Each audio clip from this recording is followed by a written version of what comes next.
Hi, good afternoon. We're here with Georgina Townsend from New Mindset Nutrition. How are you doing, Georgina? Very well, thank you, Mike.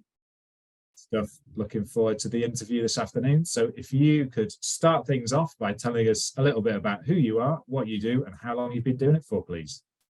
Yeah, absolutely.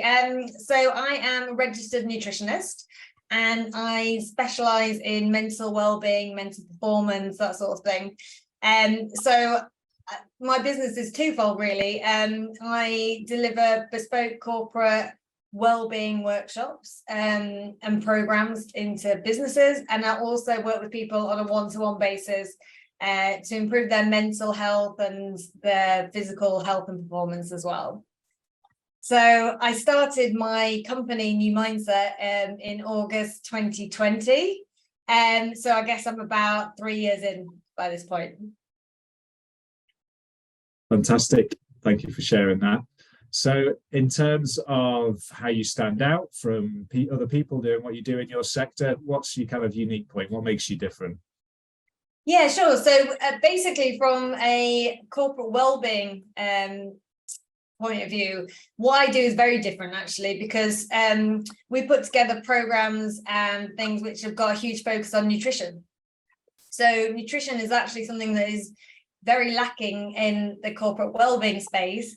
A lot of people don't really focus on nutrition, don't have a huge focus on it, whereas we do. And we really believe that that makes us quite different. And, we know and believe in the power of nutrition to significantly enhance people's mental performance and overall sense of happiness, alertness, just generally how you feel day to day. So we know it makes a big difference. And I think that's really underestimated. And that is the sort of difference that we bring. Brilliant. I know it's a big area that is developing at the moment, personalized nutrition and that kind of thing, in order to help your performance, whether that be in work or in daily life. Yeah, it's a really big opportunity at the moment. So what's your business journey been like to date on the 3 years you've been going so far? Has it been, a lot of people describe it as a roller coaster? What's been your experience so far? Yeah, okay, so I started my business in lockdown. So I guess I had to pivot from the very beginning. And so I went and retrained actually as a nutritionist. And when I was training, I was just working, with individuals in a clinic setting. So I had this idea that, my remit would be very much local to where I live. So like Harrogate, York, Leeds, perhaps, and I would only really be able to reach people in that space. But then all of a sudden, the advice that was coming through was, not to see people face to face if you could possibly help it. So that sort of forced me to go online. And it does mean now that my business is very different from what I ever envisaged, because I'd say 90% of my work is probably online. So 90% of my clients, I do see people in person, and I do go into businesses and visit companies, but a lot of what I do, because people actually want to do things online a lot more as well, because it's for convenience, I suppose. I have an online clinic, so it does mean that I can work with people across the whole of the UK and serve individuals and companies all over, which is great. Fantastic. Has that been a positive shift then because of the pandemic? You've been able to reach more people? Yeah, and I think the pandemic in itself has been quite a positive thing for my field, because people are a lot more health savvy than they were. There's a big shift that's happened, really, where people are a bit more conscious about what they're doing to themselves, and they want to be healthier and live better. And I think businesses, particularly, having to focus a bit more on mental health issues and look after like employees a lot more in that space. All of that goes well for what I do. Yeah, absolutely. Fantastic. So what does the future look like for you? And what do you see as the main challenges are that you can sort of foresee from this point? Yeah, so, well, my aim really is very much to do a lot more in the corporate wellbeing space. So at New Mindset, we recently developed a 6-month coaching program, which we've called The Edge. And we purposely called it The Edge because, we designed it with giving businesses an edge in mind. So very much it's designed to enhance the mental performance and well-being of the workforce. And it covers, all sorts of things from sleep, nutrition, stress management, movement. So holistic, overall sort of approach to health and well-being. And we really tried to make that really practical and really easy for people to implement so that we get maximum engagement. So we're getting some really good performance data actually from the companies we've been working with. So quite excited about that, and we'd love to do more programs like that with corporates. But yeah, generally, I came from a corporate background myself, so it's what I understand, and it's where I feel like I can add most value personally. I'd really like to be able to reach that market a little bit more, I think, and try and make some people's lives a bit easier by understanding what they can do to help themselves. Yeah, fantastic. Well, it sounds like a win-win definitely for companies in terms of to aid their employees to feel better about themselves and work better, increase productivity, but in a way that they're happy with. So yeah, it sounds like an exciting future ahead. So yeah, I hope so. I guess the main challenge, you asked me about the challenges, I think, did you as well? What's the challenge of that then? Yeah, so there is definitely a challenge here because this holistic approach to health and well-being, particularly when it comes to nutrition, is vastly underestimated, I would say, and it's not a conventional approach either. So it's still seen as being a bit wacky, or either a bit wacky or not really that powerful. A lot of people think they fine as they are and things like that. So people really don't get quite how much you can do with the different diet and nutrition changes and things like that. So, and how transformational it can be to a workforce actually to do something like this. So there's definitely a challenge there, but what sort of gives me a bit of hope is that people like Google and Apple have got full-time nutritionists and things on their payroll now. So they're obviously starting to see the value. Yeah. So I'm hopeful that, at some point, then our approach will become a little bit more commonplace. Yeah, you get increased awareness of what you do and the benefits that it provides.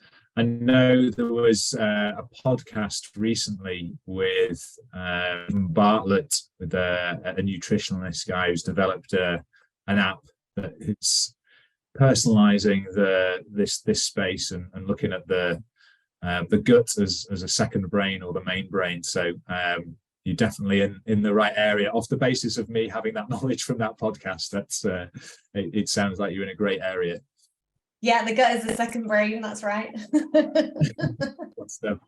So moving on to yourself then, as a business owner, and sharing, if you can, one learning that you've had to date, one lesson that stands out above all the others as to the biggest one. What would that be? Yeah, so I guess my biggest learning would have been not being afraid to put myself out there and potentially fail. I think like anyone really, I don't really like failing. No one likes failure, but every time I've failed, I've learned something either about myself or about my offering and what my market wants and things. So I think the biggest learning I've had is being able to shift that mindset approach to failure, and sort of almost see it as a bit of a gift, because everybody who's ever been successful has failed a lot. And actually, I think it's about what you take out of those failings and about what you learn from them. That's actually the biggest thing. But it's not comfortable, not at all. And I'm always sort of putting myself through scary things and things that, there's a risk reward benefit though, and you sort of have to do that really. Definitely. Failure is the price of success. I think you've got to exchange failure for success. And I don't think you can have success without failing. So they come sort of hand in hand, really. Yeah, absolutely. Great attitude there. Thank you for that, sharing that. That's really good. So if you were to meet somebody who was starting out in business, a younger person, or perhaps yourself, say at 18, something like that, and you were going to offer one piece of advice to them before they started their business, what would that be? So I'd say do something you're really passionate about. I'd say if you're going to start your own business, make sure that you absolutely believe in it 100% what you're offering. And you're going to have to spend a lot of time in that. So you'd be better if it's something that you really enjoy. So like I have to eat, breathe, sleep, live nutrition, and that's sort of what I mean, so it's best if it's, that what you're offering is a real value add and that you can like help people with it, because then it's not really like a sales pitch, as well. If you 100% believe that you're adding value to somebody or can change someone's life with your product or service, then it's actually a really easy message to get across to people. And it's also very rewarding because you'll tend to see people really benefit from what you're doing with them. So so be passionate, be very interested and committed to whatever product service you go into doing. Great advice. Thank you for that. So what I could hazard a guess about what inspires you to do what you do, but in your own words, what inspires you to be running your business and doing what you do? It could be friends, family, clients, things you read, things you listen to, watch, anything like that. Feel free to share your inspiration. Okay. Yeah. Well, I'm actually a little bit obsessed with longevity. So anybody who's in their 80s or 90s and still fit and active and 100% compass mentors and living their life to the fullest extent possible, still they inspire me.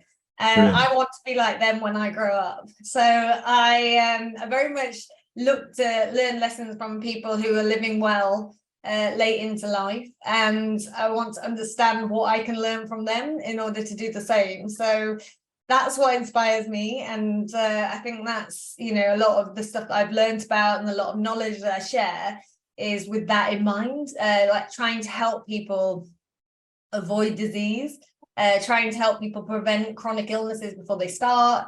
So not only feeling better in the moment, but also like knowing that everything that you're doing to look after yourself is actually benefiting you long term as well. Brilliant. I love that share. Thank you very much. It's a unique one. I've not heard that before, but very pertinent, I think, and I appreciate you sharing that. Thank you.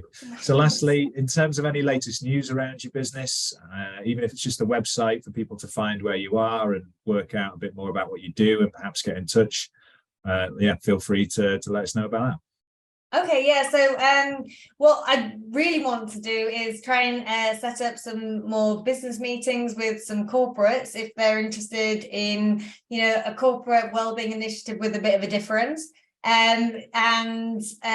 We create bespoke corporate offerings. So we've got all sorts of different tools and tricks in our box. So we can do anything from group corporate workshops to one-to-one individual consultation packages with individual employees, to drop-in clinics and lunches and learns. So plenty of things we can offer in terms of the corporate wellbeing space. And as I said, that's the bit I'm really trying to push and get more into. And so we'd love to do a bit more in that space. And I'm on LinkedIn, but I'm also I have a website which is www.newmindsetnutrition.com, and that's NU Mindset, which is obviously a bit of a play on the nutrition and rethinking nutrition. So I'd be grateful if anybody wants to get in touch and just talk to me more about what we do and about how we might be able to help create something for your business needs. I'd be definitely interested in that conversation. Fantastic. Georgina, thank you very much. It's been an absolute pleasure talking to you, and I wish you all the best for the future. Thank you, Mike.